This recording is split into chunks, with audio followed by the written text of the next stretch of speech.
It's time to take a look at the French newspapers with Elena Casas. Hello again, Elena. Now, the paper's full of headlines there on the latest developments in the Eurozone debt crisis. Yes, it's the collapse of the Franco-Belgian bank Dexia that makes most French headlines today. So if we have a look first at the business papers, La Tribune is quite dramatic. They headline with the death of a bank. They say that Dexia is going to have to be split up. The good loans that it has, that's mostly loans that it made to French local authorities and town councils that are quite dependent on it for funding, are going to be handed over to La Banque Postale, whereas its toxic assets, the loans that are never going to be paid back, are going to be spun off into a bad bank. That's also on the front page of Les Echos. They go for Dexia, first casualty of the Eurozone crisis. They've got quite a dramatic graph on the front page showing just how quickly that bank's shares fell, and it's also on the front page of Le Figaro. Again, Dexia falls victim to the euro crisis. So all those papers really worried that the implications for other French banks could be enormous, because Dexia really ran on a pretty similar business model to much bigger banks like BNP Paribas and Société Générale.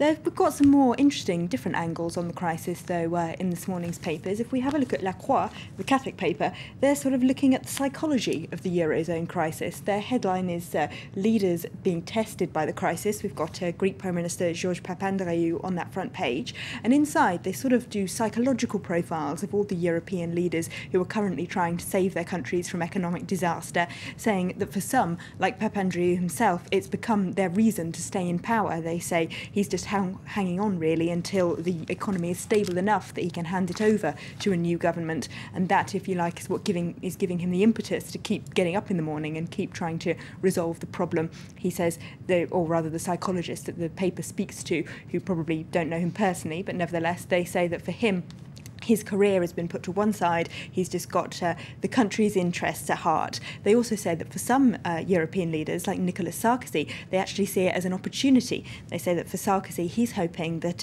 managing the crisis at European level will give him a chance to look presidential and statesmanlike on the international stage as he runs up to the election in 7 months' time, and that he's hoping it might actually be looking after this crisis that saves his political legacy.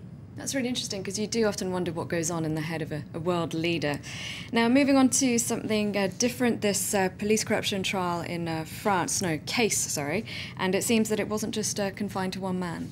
No, you might remember we've talked about this already this week. It started with the number 2 of Lyon's police force, Michel Neyret, who's been arrested and is now in custody awaiting trial on charges including influence trafficking, drug trafficking and criminal conspiracy. Now, the front page of Libération this morning says that actually the corruption went quite far beyond just that one man. Several policemen who worked under him in the Lyon Police Department have now been arrested for corruption and drugs offences, as has the most senior policeman in the city of Grenoble, another quite substantial French city in the Alps.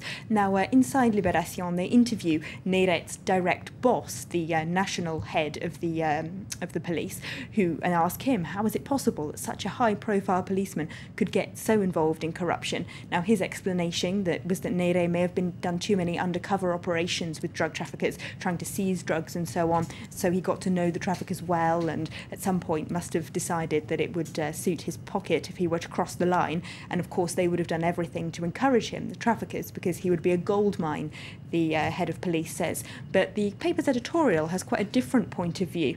They say that it's government policy that's at fault. If they didn't concentrate so much on what they call super cops like Neyret, pay them huge salaries and base a policing strategy around them, then maybe they wouldn't start to think that they're so important they're actually above the law. Libération thinks that government should prioritise everyone who works in the police force. Now, you're also looking at a story that doesn't put the Sorbonne in a very good light. No, this is on the French news website Rue 89. They're talking about the Sorbonne subsidiary in Abu Dhabi, which was opened recently to great fanfare as a kind of cultural connection project between France and the Middle East. But it turns out it wasn't the greatest career move for one of their international business professors.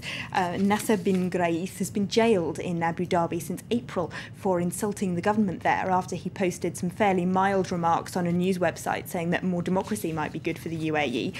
Rue 89 says it's dreadful that the Sorbonne is not making more of his arrest, and they say that maybe, seeing as the Sorbonne's making 600,000 euros a year in tuition fees from the students enrolled in Abu Dhabi, it might just be too profitable for them to speak out about the human rights abuse. Okay, thank you very much, Elena Casas, for that look at what's making headlines in the French press.